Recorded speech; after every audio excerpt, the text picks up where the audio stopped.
In this episode, we discuss Thomas Hickey being back on the Islanders, COVID canceling the Edmonton Oilers and Montreal Canadiens game, an update on that, and if Matthew Tkachuk is the dirtiest player in the game. We team ISO the Vancouver Canucks, breaking down their season from hot goaltending with Thatcher Demko to what is going on with Jake Virtanen. We got Rob Taub, Ian Boisvert, and Brady Trettenero on the show. Hit the music.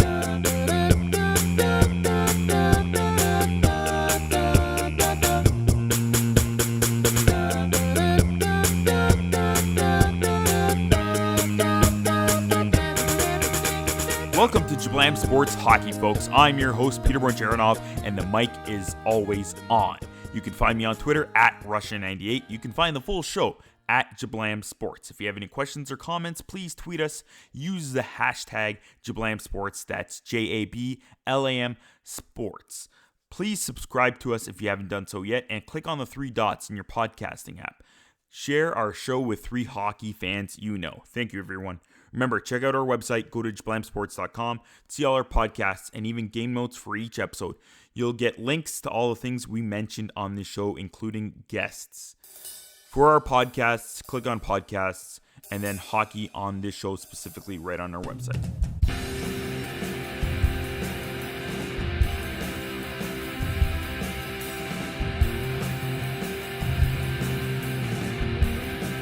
Time for this week's Trending Now. Our guests for this week's roundtable chat are Rob Taub. He's a digital producer at the New York Post and co-editor-in-chief for the Isles blog. You can find him on Twitter at rtaub_. And Ian Boisvert, he's the managing editor at Rabid Habs and 1/3 of the Nosebleeds cast. You can follow him on Twitter at Maybe It's Ian. Welcome back to the show, both of you gentlemen. Thanks for having me. Yeah, thanks, Peter. All right. There's lots we could. Sorry, go ahead, Rob. I was gonna say Ian's. That's a great Twitter name, by the way. Oh, thank you. I like that. Yeah, he changed it a little while ago. It's really good. I asked him about trying to stay hidden a little bit, but maybe it's me. I don't know. Who's asking? That's what's important. Great. So there's so many things we could talk about, from trying to understand what the calls are sometimes for some of these referees and boarding calls and stuff like that. If it's a good hit or bad hit, we won't touch base with that. Maybe I'll do it in the future. But we got lined up comebacks in the NHL, the fake Michigan, or as I like to call it, the fake Svechnikov. That was all right. That was all right, I guess. Yeah, that was good. That's good. All right. And as well, the first postponed COVID-related game north of the border, and maybe some sour grapes on the ice. Let's get to the first story. It's been 2 years, Rob, since we last saw Thomas Hickey in the NHL. He came back on the weekend, got 2 nice assists. Tell us where it all started and what's Thomas Hickey been up to the last 2 years. Well, it basically all started when he got hurt playing in a game against the Dallas. I think it was against the Dallas Stars, or it might have been the Colorado Avalanche during the 2018-19 season. He went down with a concussion. Up came Devon Toews, and basically that was basically it for Hickey. He signed a contract to stay with the Islanders that offseason, and it was a very reasonable contract. But there was talk that he could have been the odd man out with Toews coming up. I remember in training camp that all the talk was about Toews and how he was ready for the show. And I think it was Barry Trotz and Lou Lamoriello who made the decision not to bring him up just yet. They wanted to give him a few more games in Bridgeport. And of course, he tore it up there. And then Hickey gets hurt. The rest of the season was just he couldn't get back. He finally did make his appearance back during the last game of the playoffs that they ended up losing. They got swept in Carolina. And then last year, he just bad luck with injuries. Ended up being the odd man out. The Islanders' D was they got stronger, got deeper. Toews took his spot, and he ended up getting traded to Colorado, as we know. But he's just been working hard for the last year and a half in Bridgeport. The backstory is his brother ended up passing away last season. I heard he had some health problems, just a awful situation. But as I've been reading and as I've heard over and over again, this guy, he was a rock star in Bridgeport, according to the players, his work ethic, everything like that. And it was just great to see him back on the ice on Saturday after what he's been through. And just, he was, it won't go, people won't say it as much, but he was a very integral part of the Islanders' like resurgence. Mhm. I would say the last half of this decade before 2021 hit. I remember I actually interviewed Brian Strait, who was a former defenseman for the team, and him and Hickey were picked up on the same night on waivers the night before the start of the lockout shortened season in 2013. Mhm. And yeah, he told me stories about Hickey and just how this guy, he was a great dude and just a solid player. And it's just great to see him back in the NHL. He totally deserved it after all the stuff he went through. And for him to get 2 assists on Saturday and played a pretty strong game last night. It's a wonderful sight to see, and I'm really happy to see it myself. Yeah, he seemed really emotional after the game, and it looked like a lot of Islander fans and stuff are really excited to see him back. Yeah, it was very emotional. Just like I said, just what he's been through, and the fact that Barry Trotz talked about the head coach Barry Trotz. He talked about him and just his work ethic, and how he's just kept pushing and waiting his turn, and just to see him back on the ice, it was a sight for sore eyes. And how can you not get emotional after all he's been through and the injuries and everything? And he got pushed off the depth chart, the last 2 years, and almost became an afterthought. And now he's back up here. He's making contributions, and the Islanders they kind of needed a spark a little bit after that horrible performance on Thursday. I was actually there. I was in the building. It was not fun to watch that second period. That was probably the worst period of hockey I've seen them play in a long time. And I'm going back to before they toward the end of last season, before COVID hit. That was just awful defensively. They looked so out of sync and everything. But he's come in. He's done the job. It seems like they'll play him until basically they want to take him out. But that's just the way it goes right now. And if the Islanders keep winning and he's in the lineup, it makes for a great story still. It's amazing how Lou and Trotz are running that team. It doesn't matter who is injured or who is out. They find the replacements, and the team seems to keep clicking most of the time. It's just they're a resilient bunch, and they're a family style group, and they just play for each other. And whoever gets plugged in there, whether it's Leo Komarov, whether it's Kiefer Bellows, I know Bellows has kind of fallen off the stick a little bit. He hasn't played in the past since Saturday night, but he had a rough one on Thursday, and I agree that it was time maybe to take him out of the lineup. Maybe they put him. Maybe he gets plugged back in the next couple of games, but it's just it's next man up. It's that mentality that they've been talking about ever since Trotz and Lamoriello took over a few years ago. It's next man up. Who's going to be the next guy to contribute? Who's going to be the guy that this team needs to really, I wouldn't say push them over the top. Just keep the flow going, keep the good vibes going, and that's what they do. Even it's horrible what happened to Anders Lee and seeing him go down, but I don't think the Islanders are as, I would say, desperate like they were last year, where they lost Case Zizekas, they lost Cal Clutterbuck, they lost Adam Pelech. They ended up losing Johnny Boychuk before all those guys came back for the playoffs, and it was just bad all around. They just looked out of sync. They looked as bad as you can imagine. And Lee is a big absence. There's no doubt. There's no question. There's no arguing that. But I think with the way they play and the way they kind of do their thing and they want to keep going, you plug in who you can. I know people don't want to see Leo Komarov on the first line. Frankly, I don't either. But right now, there's not many options. It's that next man up mentality, and they just keep going with it. And if it takes them as far as people thinks it will, then they're going to be going a long way this year. Ian, north of the border, we had Edmonton Oilers and Montreal game canceled because of COVID. Montreal's, of course, Joel Armia and Jesper Kotkaniemi entered the NHL protocol right before the game. on Monday night there. The NHL was quick to cancel the game. Only like 25 minutes to puck drop. What's the update right now before we go into the history of it?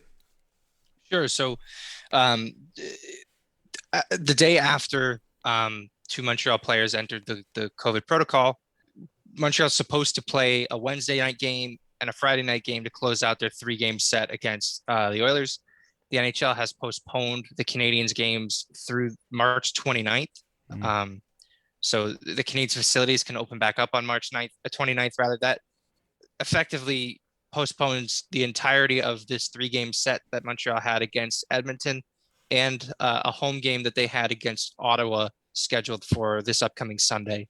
So it looks like, they're being extra careful.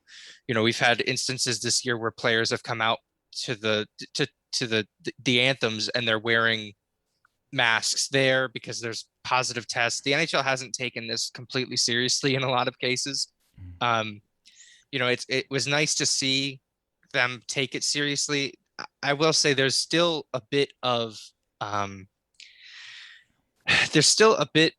delay in getting fans the information because that list comes out at 5:00 and today the Canadiens entry said TBA.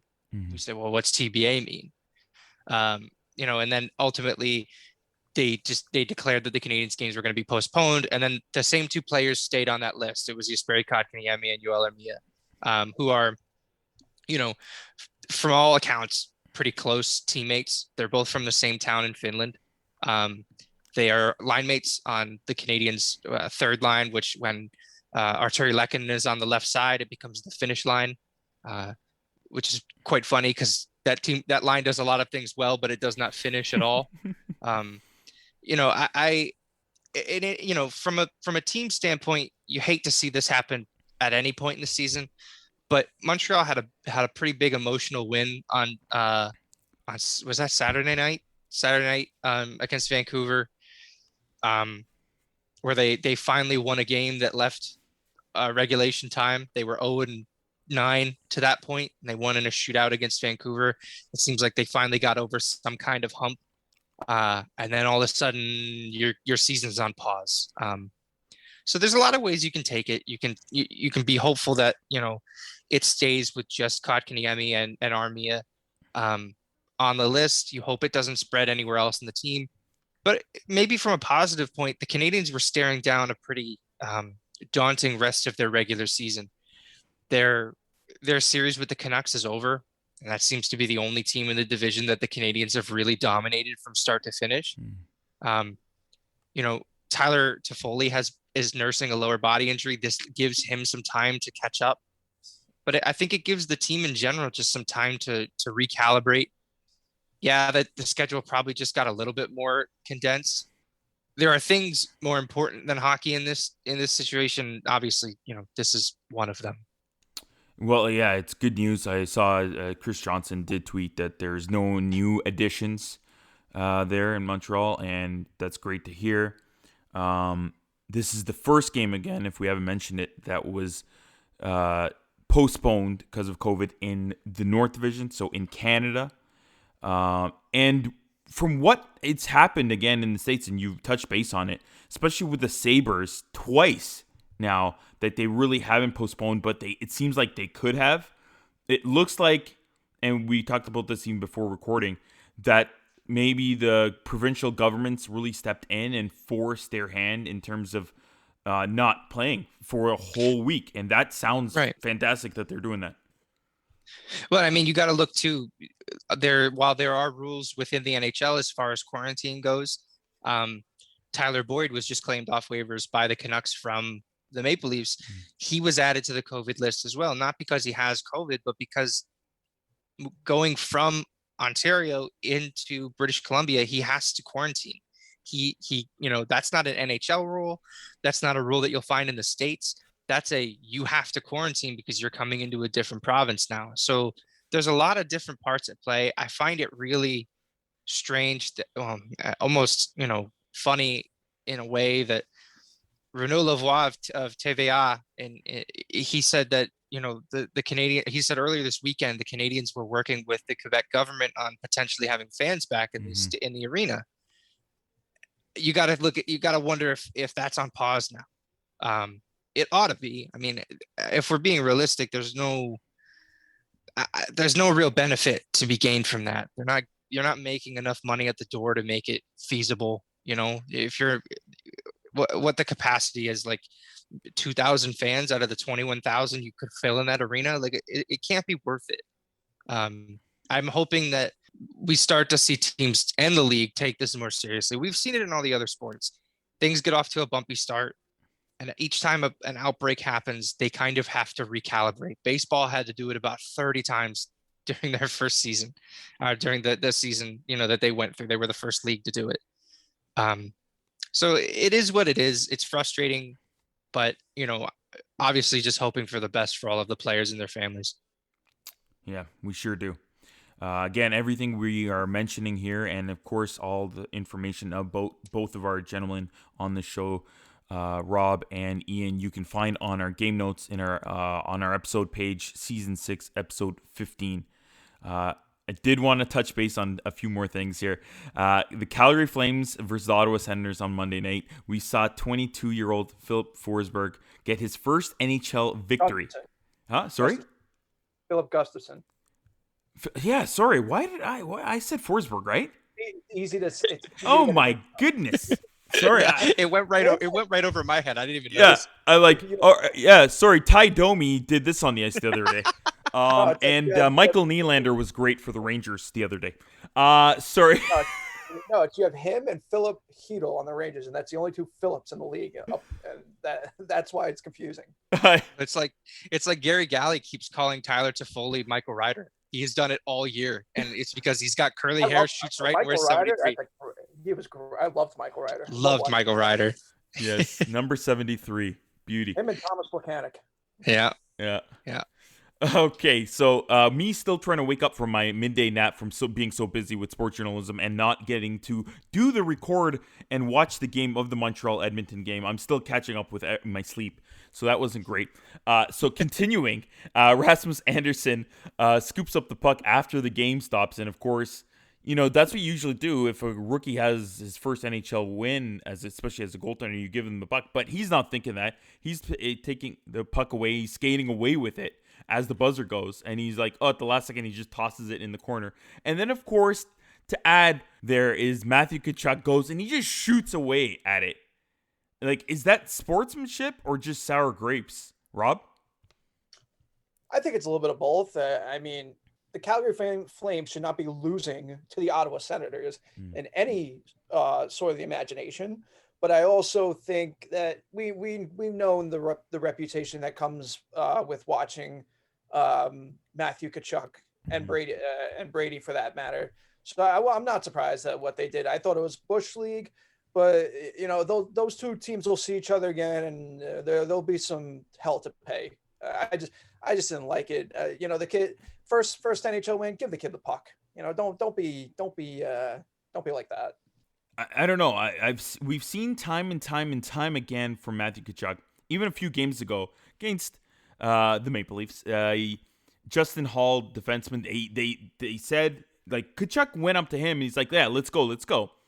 And then he starts to circle away, Tkachuk, and Hall is like, okay. Then he kind of turns around. Maybe he shouldn't have done that. Goes to pick up his gloves off the ice. And, of course, as soon as the referee kind of gets in between and Hall goes to get Matthew Tkachuk goes right back at him and starts fighting him. And, of course, to finish off the fight, he pulls down Hall's hair. I don't know what else. The list goes on for the sneaky and the dirty plays, the Kazian story, the Drew Doughty story, leaving a litter of enemies. Oh, my goodness. Ian, is Tkachuk the dirtiest player in the game? Is he Ric Flair today?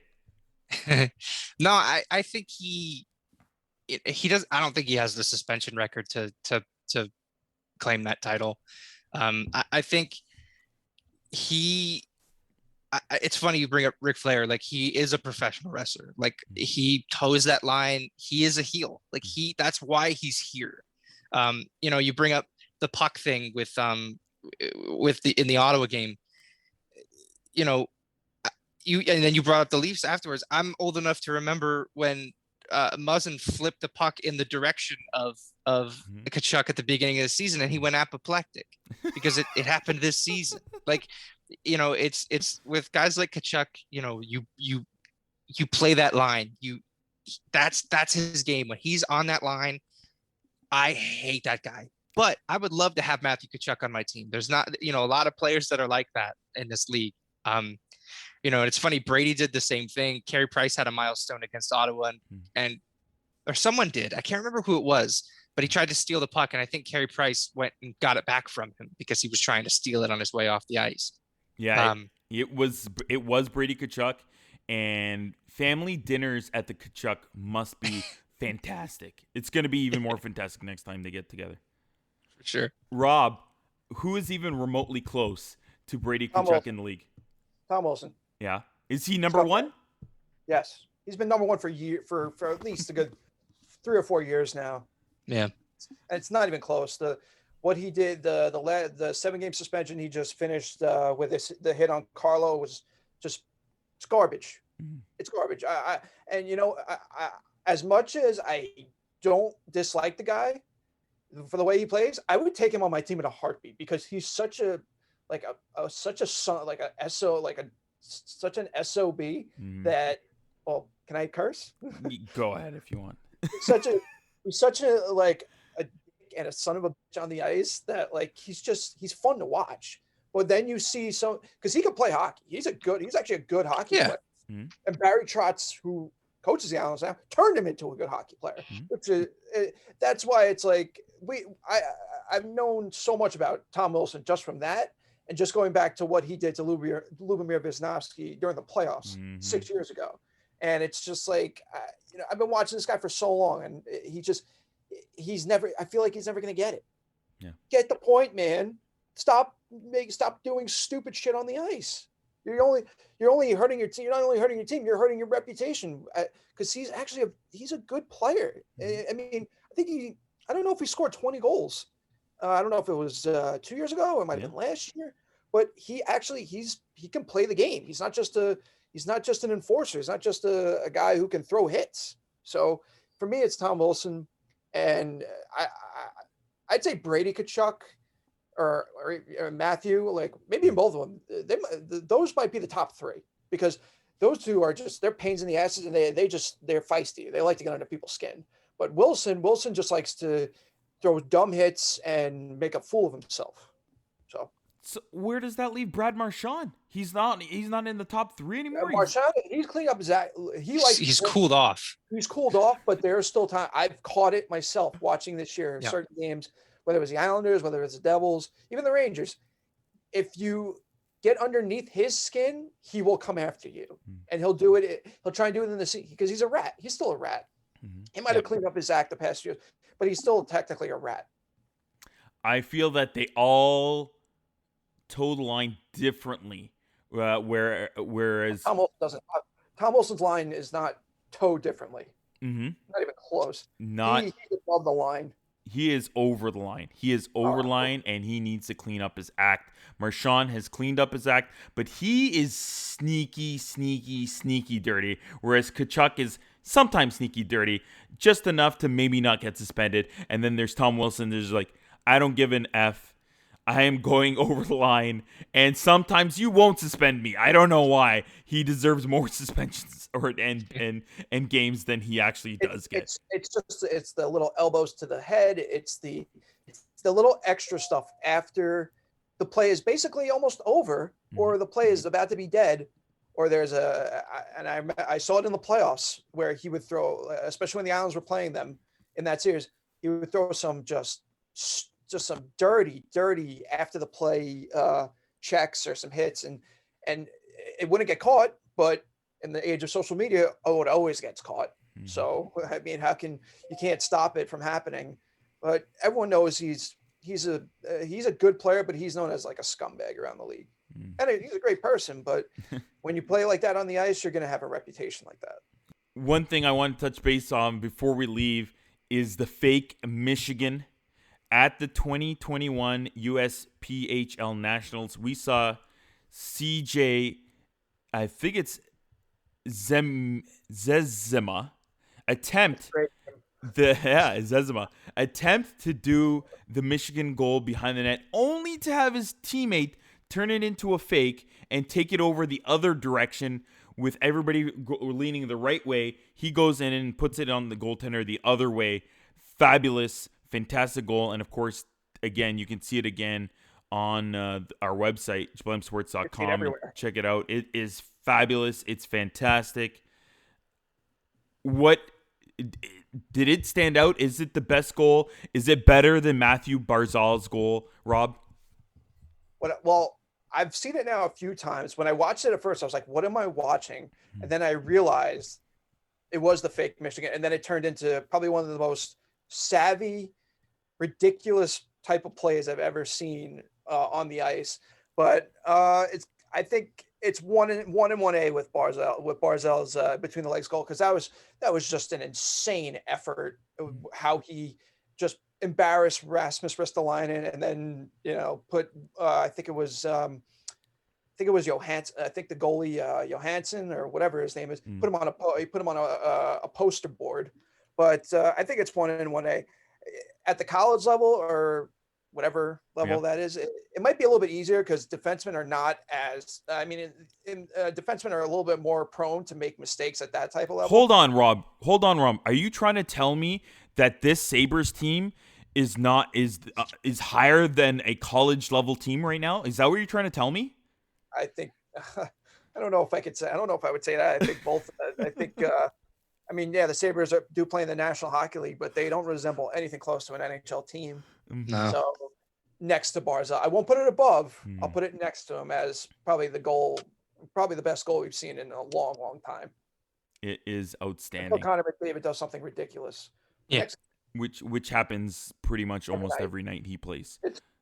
How do teams not realize that that's going to happen to them? Like it boggles my mind how they don't see it coming every single night. Ian, how do you defend Connor McDavid? What would you coach your defensemen to do? You pray. I don't know if there's much you really can do. I think that, on nights where he's on, that's kind of just it for you. When Montreal's played Edmonton earlier this year, he's been quiet and in a really scary way because he seems like the kind of person who would take that personally, like that he would say, well, him and Draisaitl in like the first 2 games had a point combined against the Canadiens. I think you just you have to bide your time. You have to really take advantage of your shifts when he's not on the ice. It's not so much you have to stop McDavid. It's you have to hope the rest of your team outscores him, which on a lot of nights is a really, really hard thing to do. Unless you're the Colorado Avalanche. Oh man, it's killing me because I'm getting excellent action from this Scotia North Division, but I'm not keeping an eye on some of the other divisions. It's like, what is going on in that West Division? It seems like it should be outstanding with Vegas and Colorado, those matchups, and some of the other teams. I don't know what's going on. It's annoying sometimes. It's Colorado's to lose. They're the best team in the division and it's not even close. I know Vegas is good, but Colorado, they're just on a different level, man. I did something for a newsletter over the weekend that I still write for, the guy I still write for. And I looked at up until last week, the Avalanche they won 3 games combined by a score of 19-5. Yeah. And it was just, I looked at that. I was like, how this team lost in the playoffs last year to the Dallas Stars. I can't even. They ran out of goalies. I know they ran out of everybody. I know there's a lot of injuries, but yeah, I honestly think if they would have played the Tampa Bay Lightning, I think they would have won.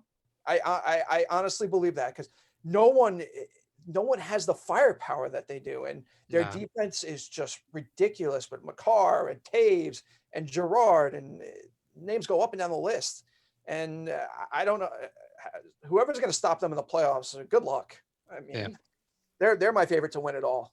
Oh my God, we can talk all day, guys. This was a great chat. And Rob, thank you for reminding how my Colorado Avalanche picks in the playoffs did in the bubble.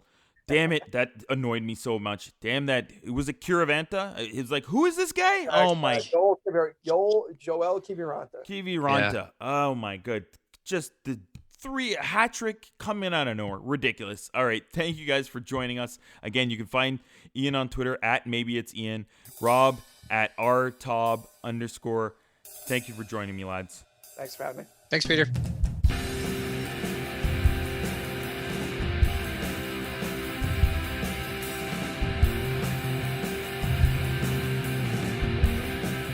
Time for this week's Team ISO. This week we are Team ISOing the Vancouver Canucks. Let's go to the West Coast to a No Fun City.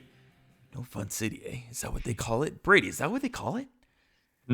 No. No? Nobody calls it that anymore? I heard, because sometimes I like to throw it out and say, look out different nicknames. And I like to throw out like random nicknames I've heard. And I guess a lot of people think because there might be some regulations or it's not very a party nightlife. Maybe this was very old school ish. Yeah. With the reference. But I've heard no fun city for Vancouver. I mean, that could be accurate to the state of where the team's at right now. But I think that's more of an old school reference. I think it's tons of fun nowadays. So it's more of the opposite. Of course, joining me on the show is Brady Trettenero. He's a writer for the Canucks and a digital content creator. You can find him on Twitter at Brady Tret. That's TRETT after Brady on his Twitter handle. Welcome to the show, Brady. Yeah, thank you so much for having me. I appreciate it. Of course, everything we talk about should be on our game notes. I believe this is episode 15 of season 6. So check that out. We'll even have your recent piece on Vesey will be there. And of course, getting into the Canucks, I don't know what's going on. I know everybody knows I like to follow the Leafs. That was my childhood team. But what is going on with the Canucks lately? They're just plucking away at the waiver wire of Kyle Dubas now of the Taxi squad. It's been back-to-back weeks. They've picked up Vesey and now Travis Boyd.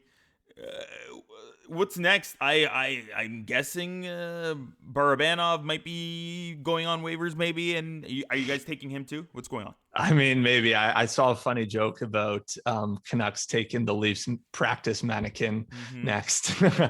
That's the way, things are kind of going right now. But I mean, I think, when you really look at it, the Canucks have been getting a lot of flack for kind of who they've been deploying in their bottom six. And, when you have two quality players that go on the waiver wire, I know it's, they're from the same team and stuff, I think they saw it as an opportunity to take advantage. And two good guys are going to be good depth pieces.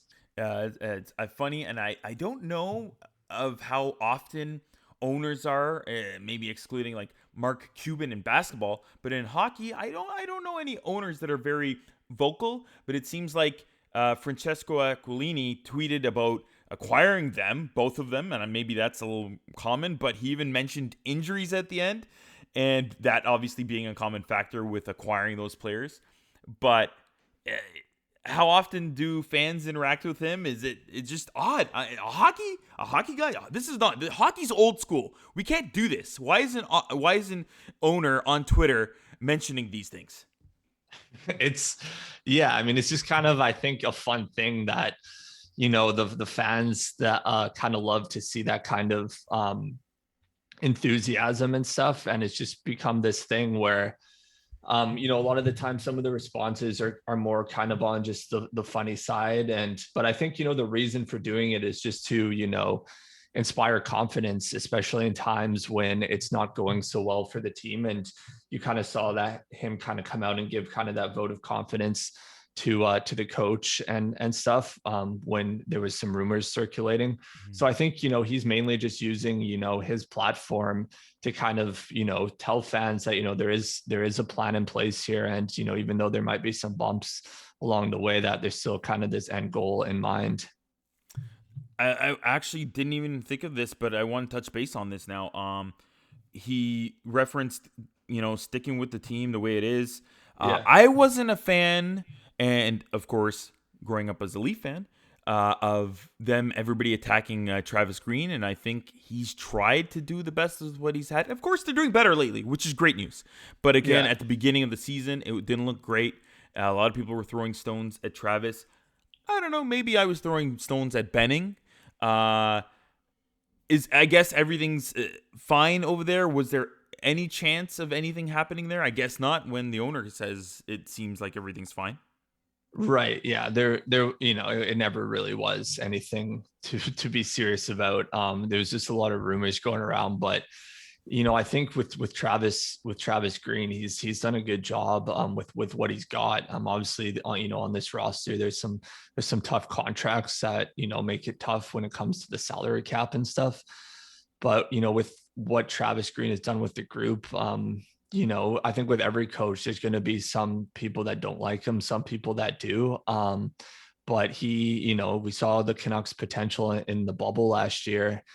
And this year it's been a bit rocky, and he's got that contract extension kind of looming, and that's a thing. But I mean, it's really a bizarre year in terms of the schedule and all that. So I don't think it really got to a point where the coach or the GM were going to be fired.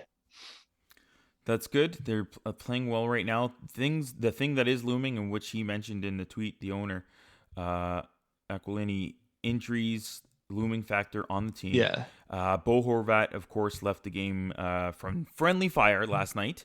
I guess it was Ben. And with, of course, already Elias Pettersson out, Tanner Pearson, the list goes on. How long will they be out? What's the update on those injuries? Yeah, the update for Bo is just day to day. That was kind of the update that came down today, and that's kind of the same with PD is, there's not a specific timetable on when he's going to be back. But I mean, it's been surprising that they've been able to get the victories without him in the lineup. But and then Sutter as well is day to day. So Horvat and Sutter are day to day, and that's kind of the only new updates we have as of right now. They are on a roll right now. Of course, even with those injuries, which is pretty cool to see. Yeah. Before last night's, I like to call him Connor Vezina Hellebuck or Wall E-Buck with the 4-0 win against the Canucks. I don't know why, but he should be, in my opinion. I know the stats aren't too much in his favor, but he's got to be nominated again this year. It's a tough division. This is a crazy North tough division, this Scotia division that it is. But before that 4-0 loss, the Canucks are 7-1-1 in the previous 9 games. Yeah. 7 wins. Things look like they're really turning around. They're only 2 points out of that 4th final playoff spot. First off, how are they winning these games without those great top players? I mean, it's pretty simple, and it comes down to 2 words: Thatcher Demko. Mm-hmm. He's just playing unreal in the net. When you look at his numbers and kind of what he's doing right now, he's on another level. And, we saw this type of performance in the bubble against Vegas from Thatcher. And now, he got off to a bit of a slow start, but, now he's really kind of found his form and kind of really leading the Canucks to these wins. And that's kind of what it boils down to. I mean, there are some, you've obviously got some offensive production from guys like Brock and stuff, but what it boils down to is the Canucks are just getting insane goaltending from Thatcher Demko. It's almost night and day between the pipes. With the offseason, they brought in Braden Holtby, 2 years, 4.3 cap hit. He struggled so far in his first go around, subpar 900 save percentage. I believe it's a 3.73 roughly goals against average. Whereas the upstart, as you mentioned, looked great in the bubble. He's looked pretty good in his first full season, if that's what you can kind of call this. .919 save percentage, 2.72 goals against average. He's played all but the 2 games in this month. 8 wins, 2 losses. Of course, the 2 that he didn't play, both were losses by Holtby. I guess the future is Demko. Going forward, what is the plan in terms of scheduling both of them? Are they going to lean on Demko all the way throughout this whole bubble period? It seems tough. The schedule might be tough. Or is there a way they can play in Holtby, because he hasn't played that much, of course, as we've seen in this month? What's happening there between the two goaltenders? It's definitely tough to just play, like, especially in this condensed schedule, just one goalie. Like, that's an easy way to wear someone down and possible burnout, which leads to injuries and stuff. So I think when you have a difference like this, where, Holtby's clearly playing, quite a bit better than Holtby right now, but you do need to get Holtby in there. So I think how it's going to shake out is pretty much going to play every game except on the second half of a back-to-back. So that's when they'll get Holtby in, when it's like back-to-back nights. Holtby will play the second half, and then it'll pretty much be Demko's net for every other game. So you actually feel that he's gonna, as it seems like he's gonna get 80% of the games? How often are the back-to-backs? There's there's quite a few back-to-backs. Like, you've got one coming up against Edmonton in early April. Edmonton, Winnipeg. So, they travel back and forth there in early April, and then there's quite a few back-to-backs still left, I think, on the schedule. So that's kind of when you'll get to see some Braden Holtby. But it really just, I think, it's still kind of on that day-to-day kind of basis, where if, you get Holtby into a back-to-back and maybe he plays really well or something, and he kind of seems like he's gaining some of his mojo back, then they might be more likely to rely on him. But with the way the Canucks are kind of chasing that playoff spot right now, they need the best goalie in every night, and that's Thatcher Demko. Jake Virtanen had a solid season last year, I'd say, but he's been pretty abysmal this year with just the 4 goals, no assists. What's happening with Jake? Well, for Jake, it's always been about consistency with him.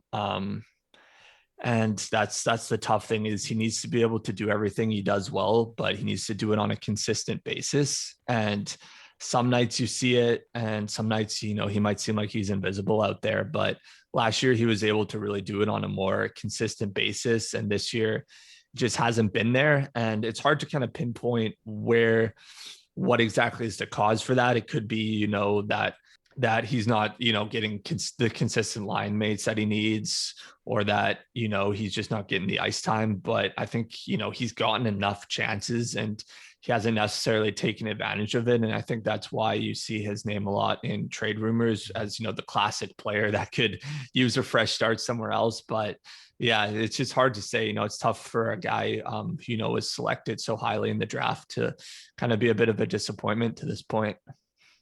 Is there a very good possibility you think Virtanen will be traded? I think there is a good chance that he will be moved.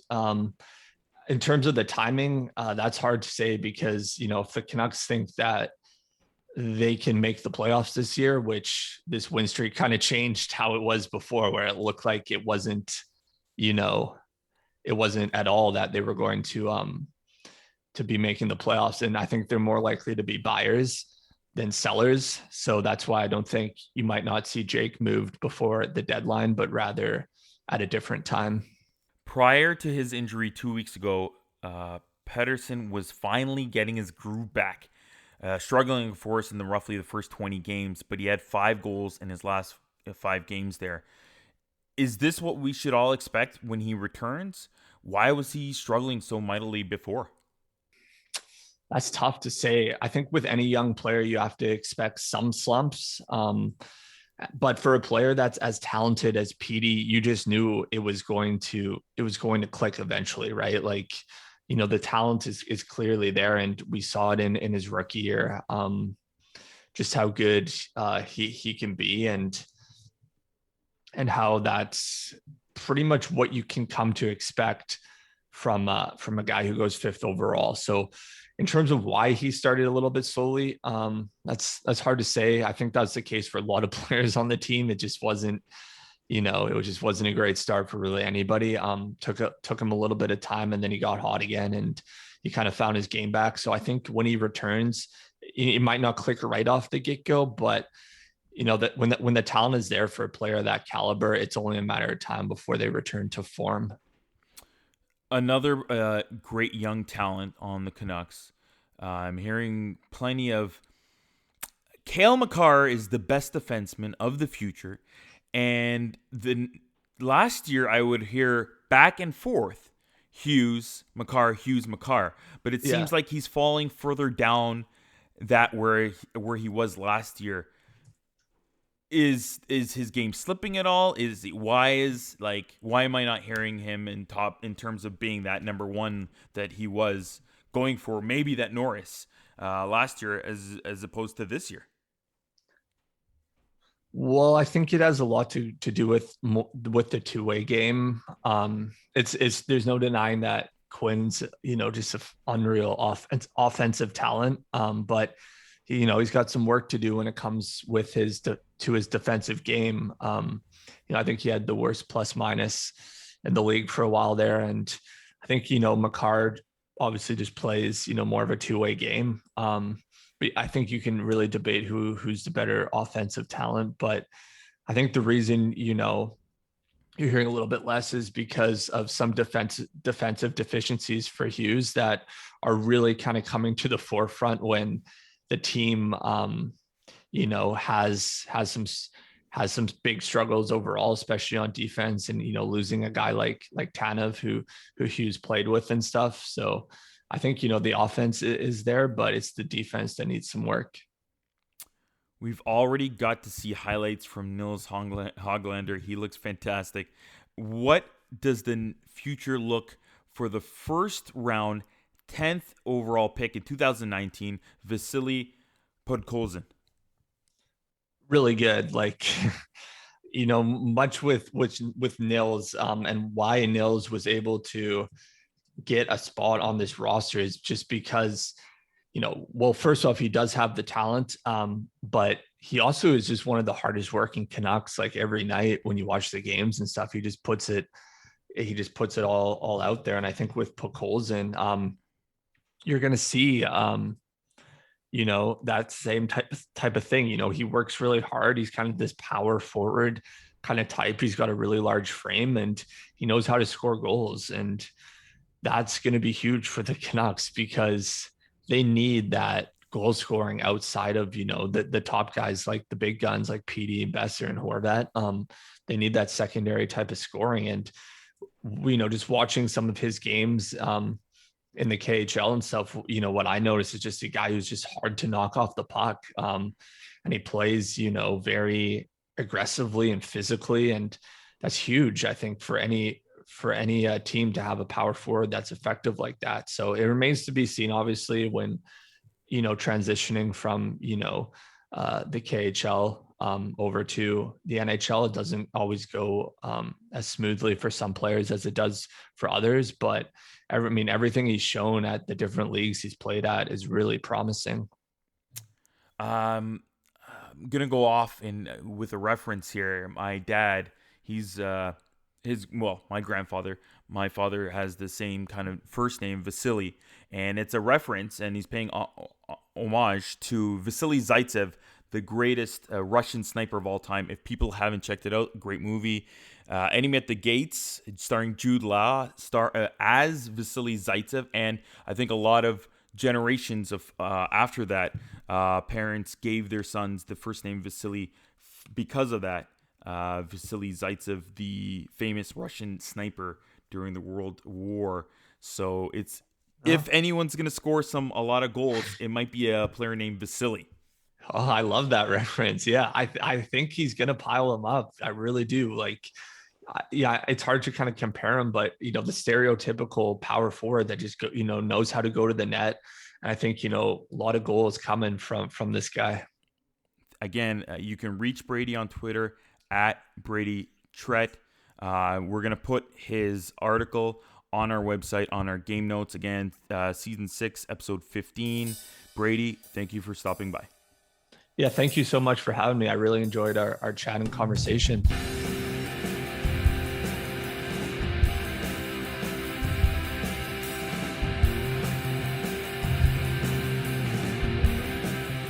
I want to thank our guests this week.